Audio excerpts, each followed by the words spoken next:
우리에게 주신 하나님의 말씀은 골로새서 3장 15절에서 17절까지 말씀인데, 우리 한 절씩 교독하고 17절은 함께 읽도록 하겠습니다. 제가 먼저 읽겠습니다. 그리스도의 평강이 너희 마음을 주장하게 하라. 너희는 평강을 위하여 한 몸으로 부르심을 받았나니 너희는 또한 감사하는 자가 되라. 그리스도의 말씀이 너희 속에 풍성히 가하여 모든 지혜로 피차 가르치며 건면하고 시와 찬송과 신령한 노래를 부르며 감사하는 마음으로 하나님을 찬양하고, 함께요.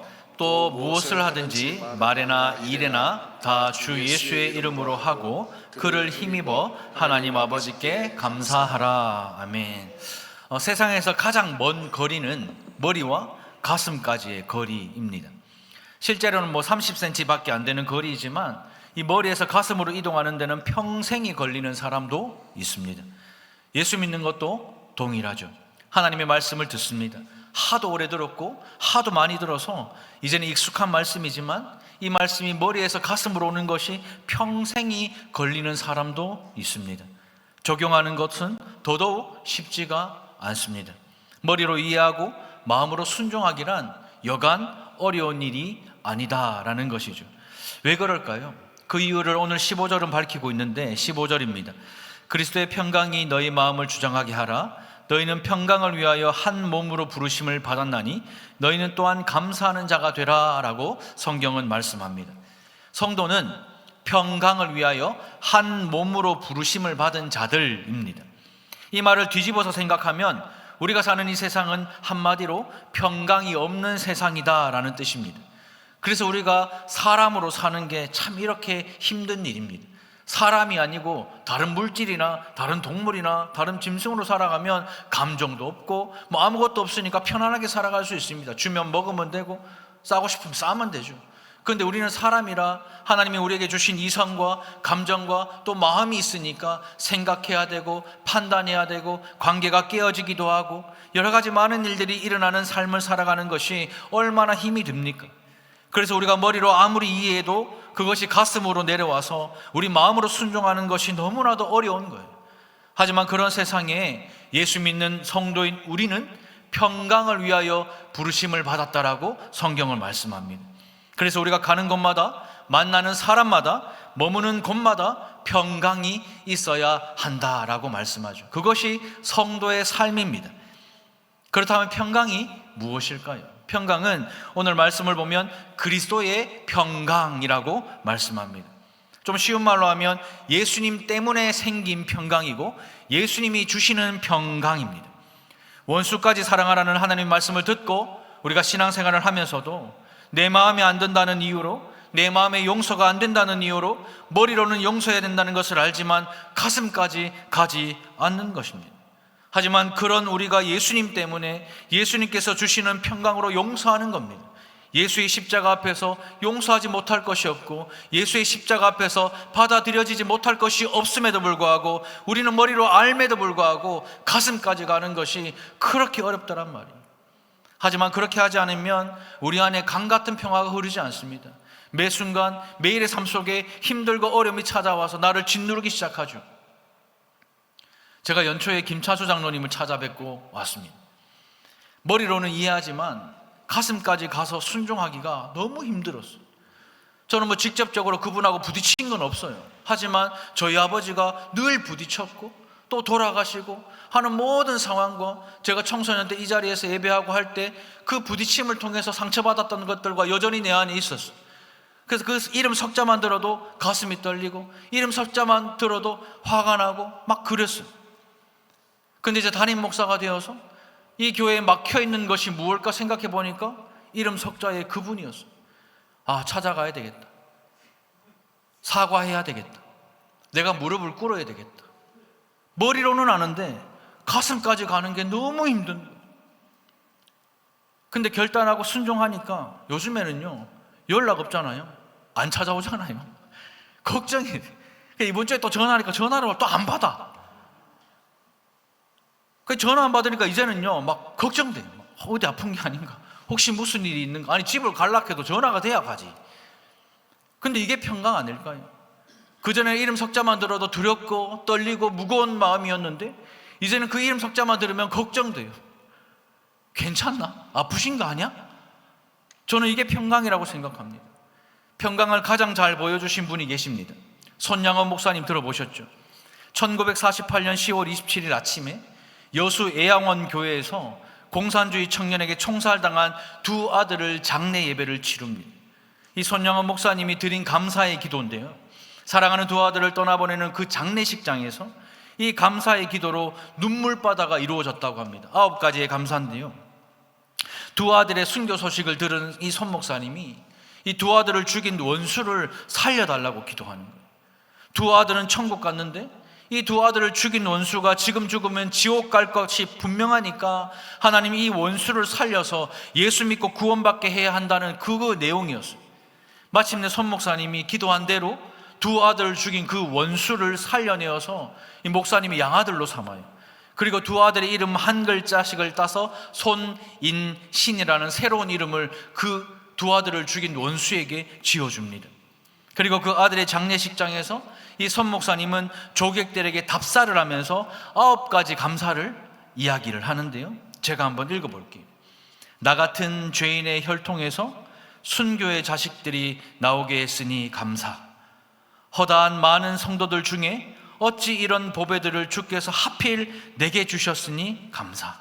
삼남 삼녀 중에서도 가장 아름다운 두 아들 장자와 차자를 바치게 된 나의 축복을 감사. 한 아들 순교도 귀하다 하거늘 하물며 두 아들의 순교일이요, 예수 믿다가 누워 죽는 것도 큰 복이라 하거늘 하물며 전도하다 총살 순교 당함이리요, 미국 유학 가려고 준비하던 내 아들 미국보다 더 좋은 천국에 갔으니 내 마음 안심되어 감사. 내 사랑하는 두 아들을 총살한 원수를 회개시켜 내 아들 삼고자 하는 사랑의 마음 주신 하나님께 감사. 내 두 아들의 순교로 말미암아 무수한 천국의 아들들이 생길 것이 믿어지니 감사. 이 같은 역경 속에서 이상 8가지 감사와 진리와 신애를 찾는 기쁜 마음, 여유 있는 믿음 주신 우리 주님께 감사.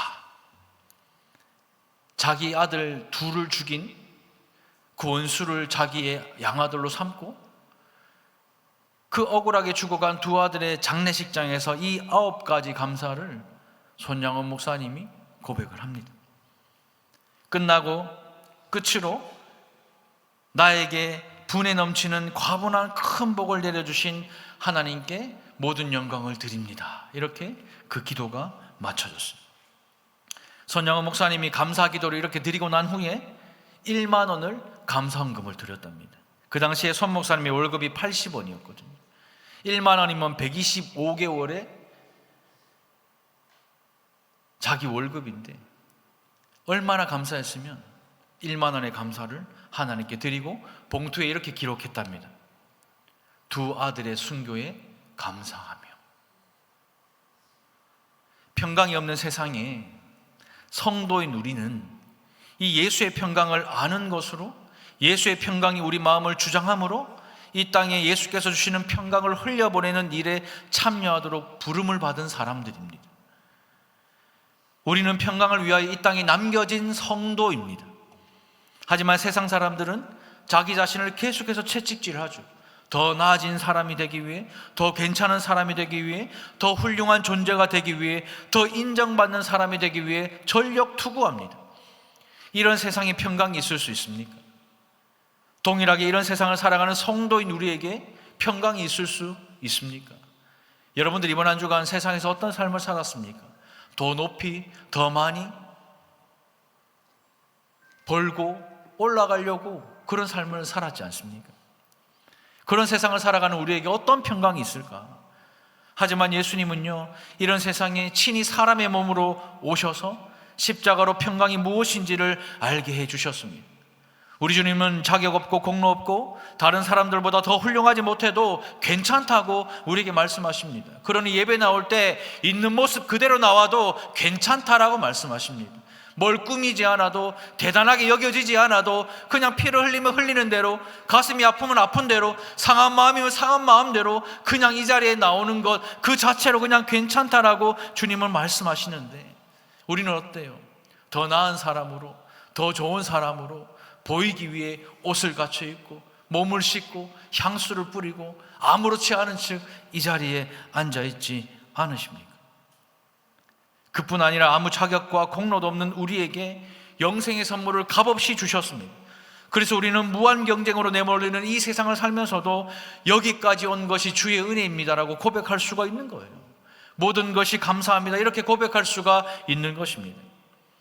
어지러운 세상 중에, 분주하고 복잡한 세상 속에 우리가 예수님을 만나면 진짜 평강을 누리기 시작합니다. 내가 해결할 수 없는 일들로 인해 마음이 불안하고 초조할 때 예수님을 만나면 진짜 평강을 누리기 시작합니다. 남편 때문에, 자식 때문에, 아내 때문에, 돈 때문에, 관계 때문에 내 마음이 어지럽고 불안하다면, 초조하다면 예수를 만나면 진짜 평강이 시작되는 거예요. 그리고 감사의 제목들이 생기기 시작하는 것입니다. 이것이 바로 예수께서 우리에게 주시는 평강이고 예수로 말미암아 우리에게 허락된 평강입니다. 이 평강의 사전적인 의미는 이 뜻이거든요. 걱정이나 탈이 없음, 무사히 잘 있음.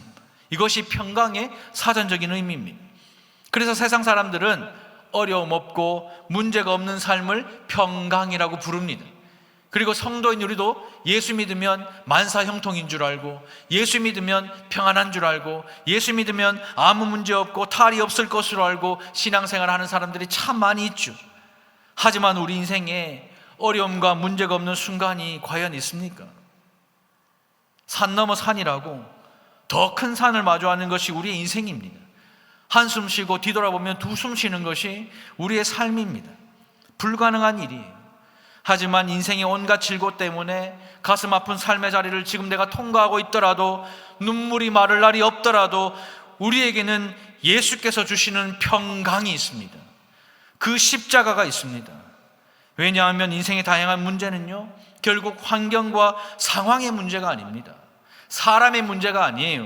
평강의 왕이신 예수를 믿는 믿음의 문제이기 때문입니다. 문제를 마주하고 있어도 예수를 만나면 해결되는 거예요. 어려움을 겪고 있어도 예수를 만나면 회복되는 거예요. 그래서 오늘 말씀은 이렇게 말합니다. 한번 같이 읽어볼까요? 시작. 그리스도의 평강이 너희 마음을 주장하게 하라 라고 말합니다. 그리스도의 평강이 너희 마음을 주장하게 하라고 명령을 합니다. 이 주장하다라는 단어는 심판이 잘 판단하고 경기를 진행해야 좋은 경기를 이끌어갑니다. 심판이 잘못 보고 잘못 판단하면 그 경기는 어그러지는 거예요. 마찬가지로 그리스도께서 주시는 이 평강이 우리의 마음에 자리 잡아 우리를 제대로 판단하고 삶을 이끌어갈 수 있도록, 그런 우리가 성도의 삶을 살 수 있도록 그렇게 살아내라라고 성경은 명령합니다. 살아줄래가 아니라 살아내라라고 말씀하는 거예요. 한 치 앞도 내다볼 수 없는 삶 때문에 늘 불안하고 염려와 근심이 많습니다. 혹 지금 큰 병을 앓고 있는 성도들이 있다면 매일매일 하루하루가 너무 힘들고 어려운 시간들을 보내게 될 것입니다. 한 치 앞도 내다볼 수 없는 그 삶의 어려운 문제 속에서 늘 불안하고 늘 염려와 늘 근심이 많은 것이 우리의 인생입니다. 관계로 염려하고, 건강으로 염려하고, 물질로 염려하고, 성경은요, 무엇을 먹을까, 무엇을 마실까, 또 무엇을 입을까 늘 염려한다라고 우리의 인생을 말하잖아요.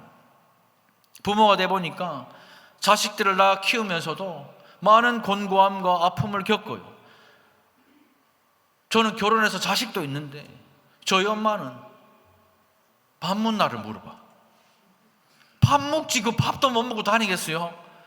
근데 그 어른들의 밥 먹나 그 말 안에는 괜찮나, 마음 평안하나, 건강하나 다 들어있네. 저도 그 나이 되면 자식들한테 전화가 밥 먹나 갈 것 같아. 우리는 압니다. 그 말 안에 다 포함되어 있는 걸 알아요. 자녀가 겪는 고통 보잖아요. 자녀가 힘든 일을 보내고 있잖아요. 자녀가 큰 병을 앓잖아요. 차라리 내가 당하고 싶어, 차라리 내가 아프고 싶고, 차라리 내가 당하는 게 낫지 않은 그런 순간도 마주합니다. 또한 아이들 보십시오. 부모 뜻대로 됩니까? 자녀는 다 커서도 부모가 가장 염려하는 대상입니다. 오늘 사랑이 생일이거든요. 근데 오늘 저녁에 회식이 있어서 생일 파티를 못해가 어제 사랑이가 치킨 좋아하니까 제가 쿠폰 싼 게 나가 사놨어요. 그래서 오늘 저녁에 이걸 시켜줘야 되겠는데 야가 갑자기 내가 산 브랜드와 다른 브랜드를 이야기해. 그래가지고 자, 근데 이 브랜드가 맛있다니까 자기는 그걸 먹어야 돼. 근데 생일이잖아요. 근데 이미 샀어. 그냥 시켜줘 버렸어요. 내 마음대로 안 되더라. 끝까지 꼬셨는데도 안 돼. 그래서 기분 나쁘게 먹긴 먹었어요. 그걸 보면서 야, 이 자식도 참 내 마음대로 안 된다. 이런 염려와 근심이 우리의 마음을 지배하고 판단하며 이끌어가도록 하면 안 된다라는 거예요. 우리의 삶에 일어나는 많은 염려와 불안과 근심이 우리의 삶을 이끌도록 가만히 내버려 두면 안 된다라는 겁니다. 그래서 성경은요, 아무것도 염려하지 말고라고 말씀합니다. 우리가 아무것도 염려하지 않으려면 어떻게 해야 됩니까? 그리스도께서 주시는 이 평강이 우리의 마음을 판단하고 이끌도록 하면 되는 거예요. 그래야 예수 믿는 성도답게 살 수 있는 겁니다. 평화가 없는 세상에서 예수께서 주신 평강이 우리를 지배하고 다스릴 때에 우리는 이 땅에서 참다운 성도의 삶을 살 수가 있는 것입니다. 그러면요, 얼굴의 표정부터 바꿔야 돼요.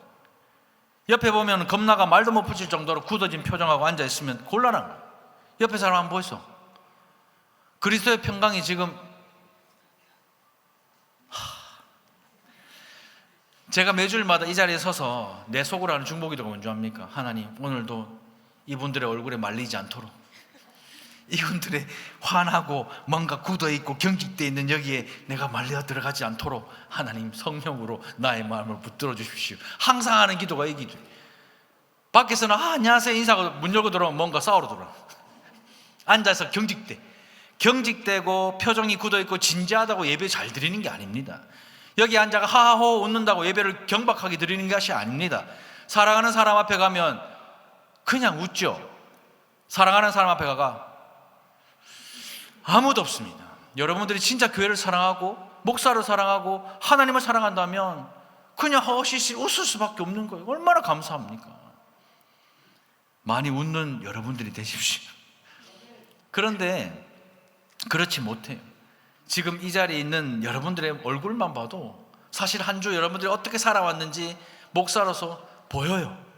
들려요. 희한해요. 그래서 더 기도하게 되나 봐요. 그렇다면 어떻게 해야 이 그리스도의 평강이 나의 마음을 주장하게 할까?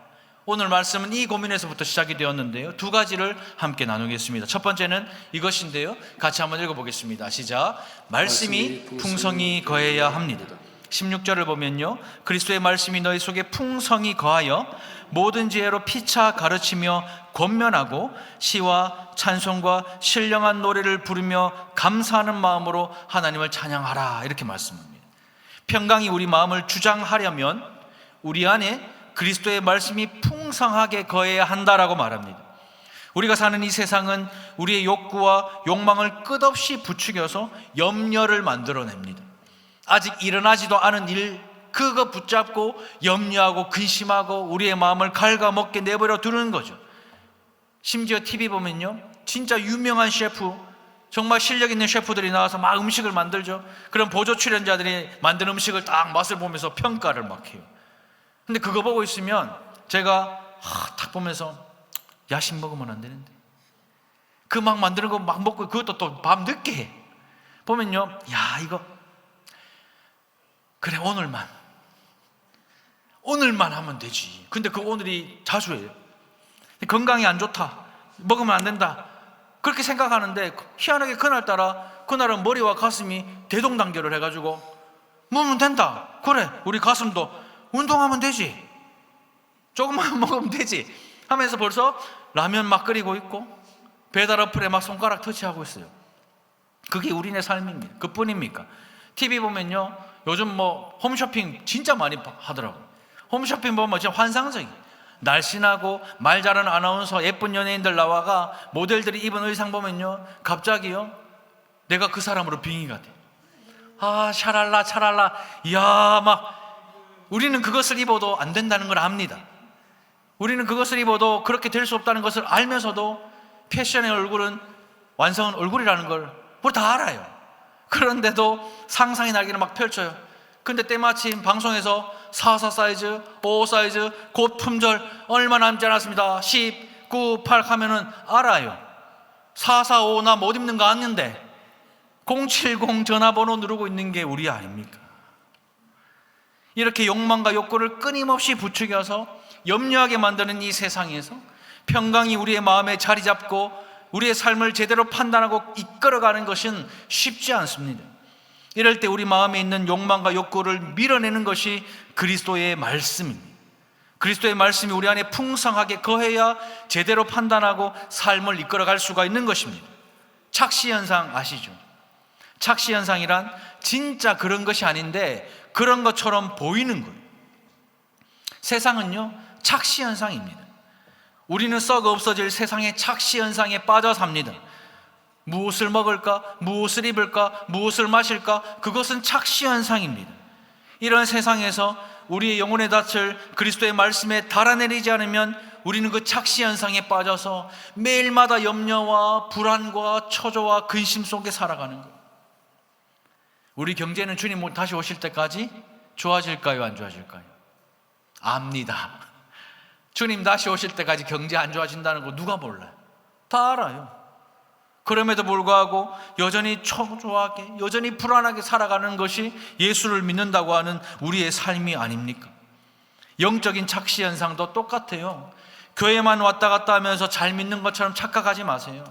내가 교회 안 빠지고 열심히 나오면 천국 간다, 그러니까 교회만 열심히 나오면 된다, 착각하지 마십시오. 잘 믿는 것처럼 착시현상에 빠져있지 마십시오.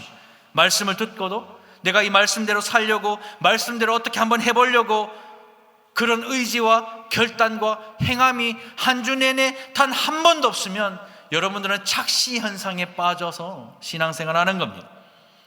하나님의 하나밖에 없는 아들 예수 그리스도가 나를 위해 십자가에서 죽으셨습니다. 누구든지 그 사실을 믿는 자마다 멸망하지 않고 영생을 주신다 말씀하셨습니다. 그런데 이 그리스도의 말씀이 없으면 영원한 생명이 아닌 이 땅에 붙들려 살아가게 되는 것입니다. 내가 믿음 생활을 하면서도 영적인 착시현상에 빠져서 그런 것이 아닌데 그런 것처럼, 지금 내가 바르게 믿고 있는 것이 아닌데 잘 믿는 것처럼 착각하고 신앙생활을 하는 겁니다.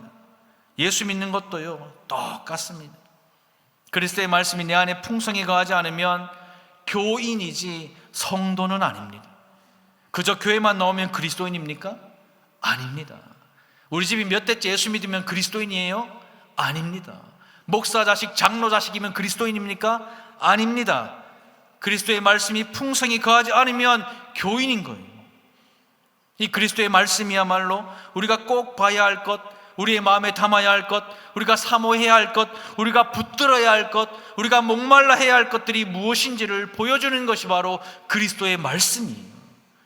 풍성한 말씀이야말로 이 시대를 성도답게 살 수 있도록 하는 핵심 주제입니다.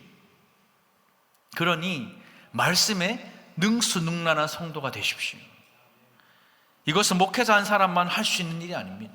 목회자의 맨파워로 여러분들에게 말씀을 풍성하게 가할 수 있는 것이 아닙니다. 말씀을 듣는 것으로만 해낼 수가 없습니다. 여러분들 각 사람이 말씀 앞에 서는 것이 중요한 거예요. 주중에 한 번도 성경 읽지 않고 한 번도 말씀 묵상하지 않고 주일에 한 번 교회 와서 설교를 듣는 것이 여러분들에게 전부라면 정말 가슴 아픈 일입니다. 아침에 성경책, 큐티책을 열어서 말씀을 읽고 묵상을 하고 하루를 시작하십시오. 그리고 결단을 했다면 내가 하루 종일 이 결단한 것을 실천하기 위해 예수님을 신경 쓰면서 살아가십시오. 예수가 우리 안에 충만할 때에 말씀이 우리 마음을 지배하고 우리 입과 행동에 넘쳐 흘러서 우리의 삶을요, 감사로 지배하게 될 것입니다. 교회는요, 피차 가르치고 권면하는 공동체입니다. 교회는요, 목사가 가르치고 목사가 권면하는 공동체가 아닙니다. 교회는 목사든 성도든 피차 권면하고 가르치는 공동체입니다.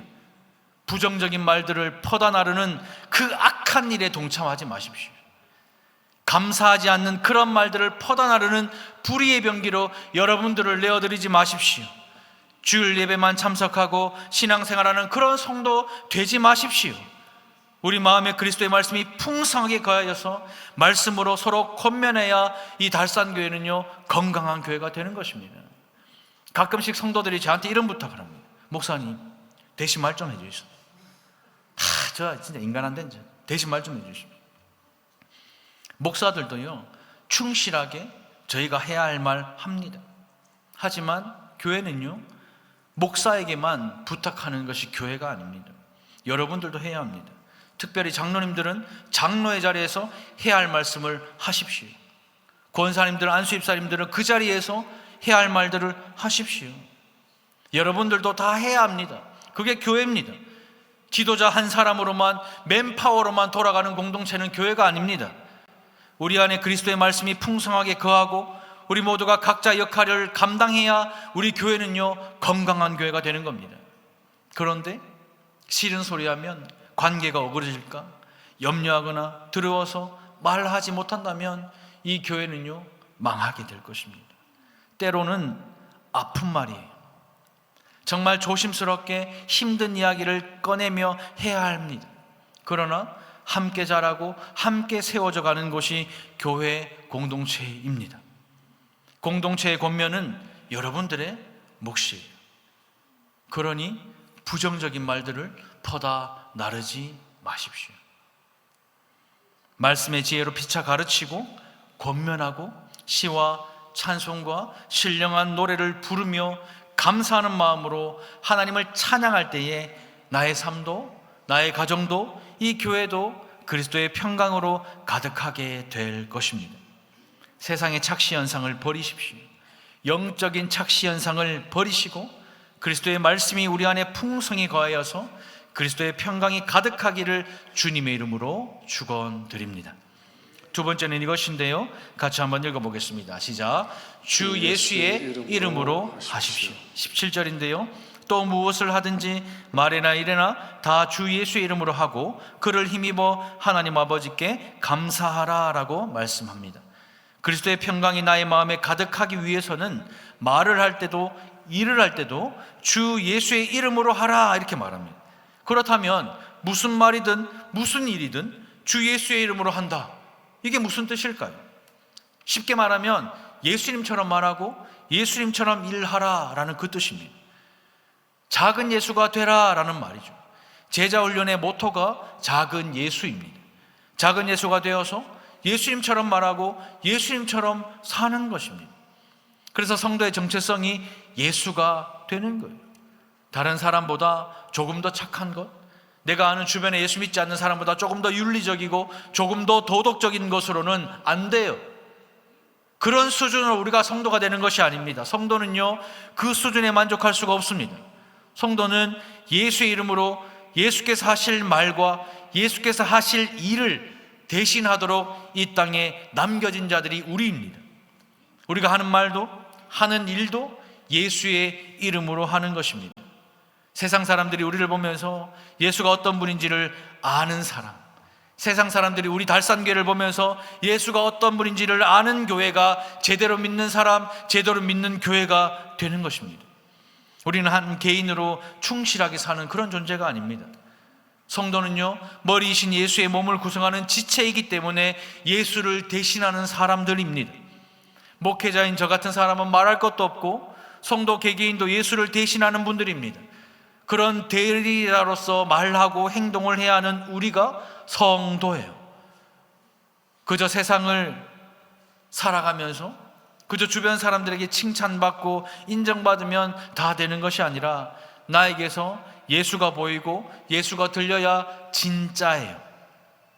세상 사람들이 우리의 삶을 바라보면, 우리 교회를 바라보면 예수님께서 우리를 저렇게 대하시겠구나 하고 느껴지도록 주 예수의 이름으로 말하시고 주 예수의 이름으로 살아야 그리스도의 평강이 우리 가운데 가득하게 될 것입니다. 오늘 본문에서 반복해서 나오는 단어가 있습니다. 이것이죠. 뭐죠? 감사입니다. 다시 말해서 주 예수의 이름으로 하는 것, 다시 말해서 그리스도의 말씀이 풍성하게 우리 안에 거하는 것, 그것은 바로 작은 예수가 되어 감사하며 사는 거예요. 찬양 가사 중에 사람을 보며 세상을 볼 때 감사함이 있습니까? 없습니까? 없죠. 그러나 나의 하나님 그분을 보면 감사함이 있습니까? 없습니까? 있습니다. 성도가 하는 감사는 나를 향한 눈을 하나님께로 돌리는 거예요. 없던 돈이 생겨서 감사한 것이 아닙니다. 질병이 나아서 감사한 것이 아닙니다. 나의 가치와 나의 세상적인 이치와 나의 모든 눈이 하나님을 향하여 돌려지는 것이 감사인 거예요. 그래서 성도는요, 어떠한 상황 속에서도 다른 어떤 분이 아니라 이분께 감사의 고백을 드립니다. 우리 같이 한번 고백할까요? 시작. 하나님께 감사합니다. 모든 것을 내 안에서 찾으려고 하거나 내 아들이, 내 딸이, 내 집안이라고 강조하면서 자기중심적으로 사는 이 세상에서 이 성도는요, 자신에게서 하나님께 방향을 트는 것입니다. 그것이 감사예요. 그제서야 하나님이 베풀어 주신 은혜를 고백하고 감사하게 되는 것입니다. 돈이 없어도 물질의 주인이신 하나님께 눈을 돌리면 감사하게 되는 겁니다.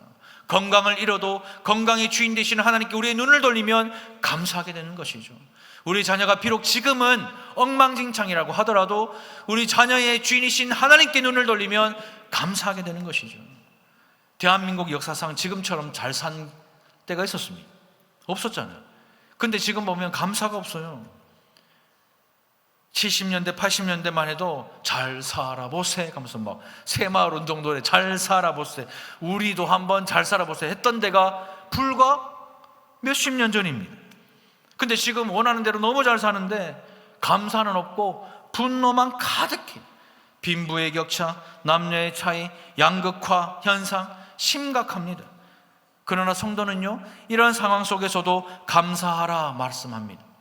불편하고 아프지만, 여전히 다 채워지지 않았지만, 여전히 힘들고 눈물 날 일이 너무 많지만 하나님께서 하신 수많은 일을 생각하고 주님이 가장 좋은 길로, 가장 완전한 길로 인도하심을 신뢰하기 때문에 감사해야 하는 것입니다. 세상은요, 채워지지 않는 욕망 때문에 불평하고 원망하지만 성도는 모든 것이 하나님으로부터 온 것임을 인정하기 때문에 감사할 수 있는 것입니다. 그러므로 예수님처럼 말하고 예수님처럼 사는 것은 감사하는 것입니다. 우리의 입술이 내가 아닌 하나님께, 내가 아닌 사랑하는 지체들에게 감사하며 살고 있습니까? 성도는요, 하나님이 하신 일을 감사로 고백하는 자들이 성도이고요, 감사의 고백으로 하나님을 인정하는 자들이 성도입니다. 지금 좌우 앞에 계신 분 한번 보십시오. 이유는 모르겠고 그냥 감사합니다 인사 한번 하겠습니다. 감사합니다. 네. 감사합니다. 다은이. 감사합니다. 사랑하는 남편과 아내 또 자녀, 한 몸인 교회 지체, 이웃을 향하여 마음을 열고 그들에게 감사를 여러분들 고백하고 계십니까? 주 예수의 이름으로 하는 말이나 사는 것은 감사하는 것입니다. 그렇게 살아갈 때 주님이 우리에게 주신 평강이 나의 말과 나의 삶을 통해서 남편에게, 아내에게, 자녀들에게, 또 옆에 있는 성도들에게, 우리 이웃에게 향하여 흘러 들어가게 될 것입니다. 그럴 때 그들도 그리스도의 평강에 참여하고 살아계신 주님을 인식하게 될 것입니다. 그러므로 주 예수의 이름으로 하십시오. 밥을 먹을 때도, 잠을 잘 때도, 대화를 할 때도, 일을 할 때도, 남편에게도, 아내에게도, 자녀에게도, 직장 동료에게도, 목사에게도, 장로에게도, 성도에게도 주 예수의 이름으로 감사하십시오.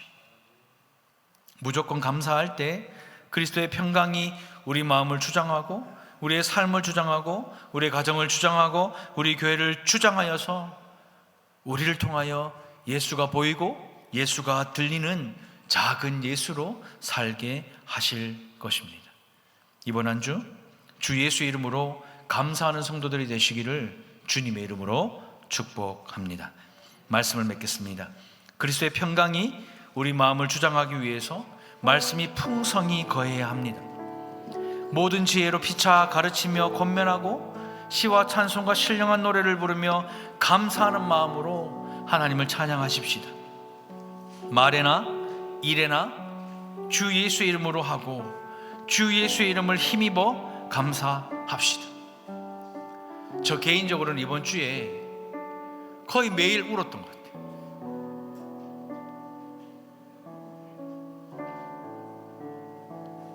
감사할 일이 하나도 없는 거예요. 가까이 있는 동력자나 함께 사역하는 사역자나 들려오고 보여지는 것들이 감사한 게 하나도 없는 거예요.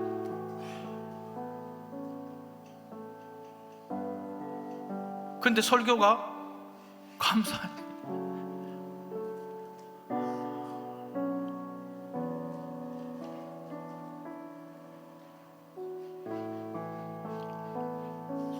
그리고 오늘 설교 이후로 저는 그냥 감사하기로 결단을 합니다. 어떠한 선택이든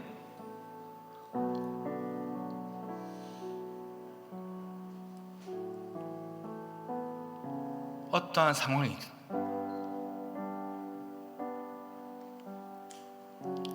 감사하는 우리가 되기를 축복합니다. 이번 한 주 이 그리스도의 평강이 주장하는 작은 예수로 감사하며 살아가기를 주님의 이름으로 축복합니다. 교회 아픈 사람도 많고 어렵고 힘든 사람도 많고 저도 지난 2년 동안 너무 앞만 보고 왔는지 마음이 잘 안 잡히는 거예요. 그래서 이번 한 주간을 좀 쉬려고 합니다. 그리고 감사를 회복하려고 합니다. 저를 위해서도 기도해 주시고 교회를 위해서도 기도해 주시기를 부탁드리겠습니다. 우리 시간 말씀을 기억하면서 같이 한번 기도하겠습니다. 하나님, 내 안에 말씀이 풍성하게 거할 수 있도록 하나님 은혜를 주시고 주 예수의 이름으로 말하고 살아내며 감사할 수 있는 우리 교회와 우리의 가정과 삶이 되게 해 주시옵소서. 우리 시간 주여 은혜를 주옵소서. 우리 한번 무릎 꿇고 기도하며 나갑니다. 주여 은혜를 주시옵소서. 사랑하는